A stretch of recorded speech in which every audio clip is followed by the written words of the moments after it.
Hello and welcome to Collected Works, where we take a look at the work of one band or artist and pick some of our favorite tracks from that artist's work. Today we are looking at Oasis. I've got a complicated relationship with them. I'll get to that in a second. First, let me introduce you to my co-hosts or guests. People that are here. Guest folk. Guest folk. So, to my immediate right, we have... I'm Nate Puderbaugh. Some old 1025 listeners may know me as CJ Nate. And hey, I'm AJ Ward. I'm here doing stuff. AJ, you may have seen him on one of my tracks. That's his claim to fame. Yeah. It's true. So I'm going to mostly hand things over to you guys for the evening, but I'm going to mention a couple of things. My relationship personally with Oasis was what I like to call the Cartman. Cartman effect. The Yeah. Cartman Yeah. effect. Are you familiar with the Cartman effect? I've heard of it. Okay, so the Cartman effect is like when you end up not liking something because people are just like, you gotta check this out. You personally are gonna love it. And everybody was like, oh, if you love the Beatles, you'll love Oasis. And I was like, and I had the same effect with Arctic Monkeys. Ooh, for the same reason. Yeah. I remember an AOL article that was like, oh, they're the next Beatles. They're the best band in the world right now. So, but I kind of came around to Oasis a little bit more. There's this British TV show called My Mad Fat Diary, and it's based in like the mid-90s, and so all the music in it is like Britpop. Of course it is. Classic. And that kind of won me over for Oasis. So. It still is one of my favorite jokes I've ever seen in a movie. Where have you ever seen the movie Tomorrow? Mm-mm. It's called Yesterday. Yes, I have. Okay, where it's the Beatles no longer exist in the world, and therefore Oasis doesn't exist. Oh, that's hilarious. That was- I didn't know that was a joke. That is a joke in there. Oh, that's so funny. All right, so I'm going to pass it over to you guys. You guys know more about Oasis. I might interject occasionally, but let's kick it off with the first album. What do you got for me? Definitely maybe the debut record that at the time was the fastest selling record in the history of the UK. Wow. It sold 20 million overall, I think. It's up there. Their debut record, Yeah. pretty much recognized as a classic at this point. Like, even if you're not an Oasis fan, there's like 2 records that you're like, okay, those are pretty good. Yeah. There's exactly 2 albums where like, okay, I'll give you that. those.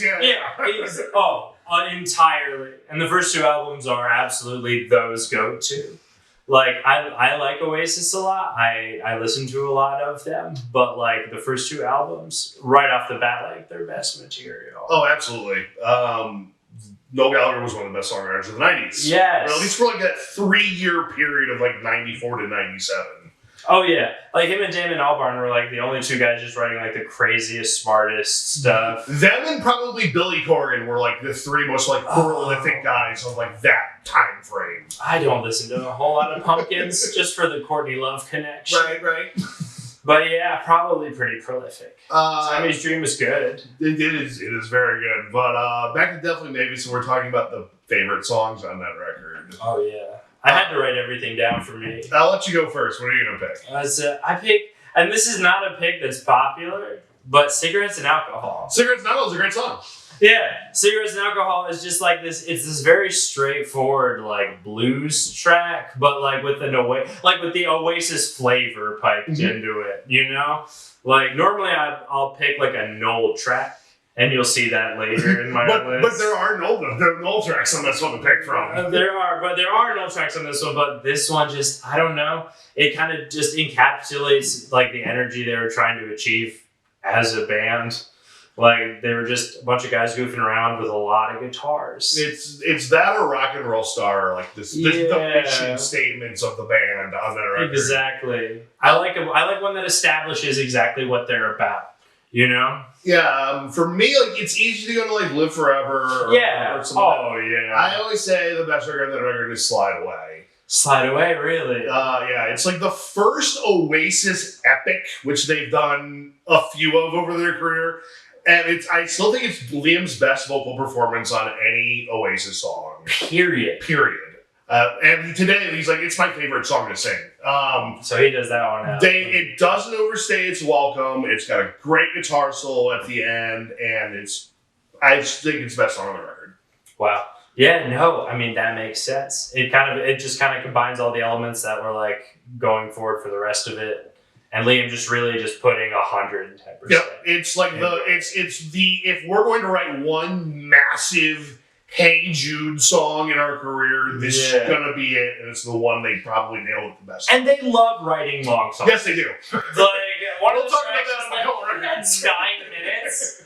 I'm trying to even remember what that one was, but yeah, we'll talk about that later. So what songs are we hearing? Just to recap. Just to recap, we're cigarettes and alcohol, definitely maybe. And Slide Away.